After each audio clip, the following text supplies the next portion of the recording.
Today, we're going to be talking about some pretty hardcore menopausal symptoms and risks. So, trigger alert for suicide. If that language is not something that is good for your system, don't watch this video. I'm not going to be going super in depth. Don't worry. That's just not the vibe of my channel. And even though I'm a psychologist, I'm not trying to treat depression and suicidal ideation on this channel. This is just to raise awareness. I'm Nancy Shah. I'm calling myself the midwife of midlife, and I'm on a mission to help you take your menopausal symptoms and use them to up level your life, set yourself up for the best health span, lifespan possible for you. I believe the changes we make now set us up for a vibrant 70s, 80s, and 90s. So with that being said, this is a very, very high risk time in any woman's life. Between the ages of 45 and 60, we're the most likely to commit suicide. We are the most likely to develop a substance abuse disorder. We're the most likely to be diagnosed with a mental health issue and even an autoimmune disease, believe it or not. And all of those things boil down to one thing in my mind, and it is suffering caused from hormonal changes, right? You can't have suicide without mental health issues. You have to feel depressed first. You have to feel like your life is pointless and worthless. Substance abuse, same thing. We don't develop substance abuse disorders if we're not trying to medicate. Otherwise, it's healthy drinking, if there is such a thing, which I do believe there is such a thing. Even autoimmune diseases are really a result. They're finding out more and more that, and I'll do another video on this, that autoimmune diseases and health issues are really correlated with unhealed trauma. And the reason that is because unhealed trauma causes depression, anxiety, and feeling like crap about yourself and your life. So at the root of it is the mental health issues.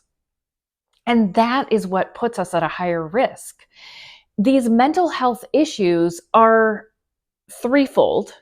One, the trauma we've incurred that is unhealed from our past, right? All the time leading up till now that we've been shoving aside because we don't have time to heal our trauma when we've got little kids running around. So we put our nose to the grindstone and get through the day, right? So our unhealed trauma causes, it can flare up with these hormonal changes, which is the second factor. So we've got trauma, and then we come to midlife, and there's all these hormonal changes that are, like similar to what we're going through as a teenager, but teenagers don't have as much trauma life experience that we do coming into midlife. So everything that we've gone through, that we've shoved, now comes up to bite us in the ass.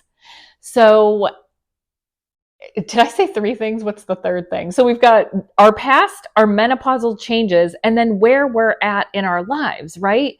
If our lives meet up exactly with the vision we had when we were teenagers, then we're less likely to incur a difficult menopausal period. Like if we're on fire and we are married to the love of our lives and our kids are thriving and we feel successful in our lives, then it's less likely to happen. But who has that without trauma from their past, right? So even if we're living the dream on the outside, we still have unhealed trauma from our past that can come up to bite us. So all of these things kind of come together when we hit midlife and make for this really high risk time period.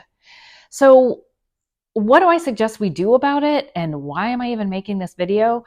Because one of the things I think that would really help is if we went into midlife, like knowing that these risk factors were going to happen, it would help us to take them more seriously and get supports in place that we need to make our journey better. for us. And that's an answer that's different for every person. But I feel like if we were coming up around 45 and we were like, whoa, I'm coming into a really high risk period of my life, I'm very likely to suffer, and I'm very likely to like be very disgruntled and miserable and depressed in my life. So I'm going to start an exercise program, and I'm going to get into therapy, and I'm going to make sure that my relationships are all working for me instead of against me. And I'm going to clear out things in my life that's no longer serving me. And that's kind of what our menopause journey asks of us.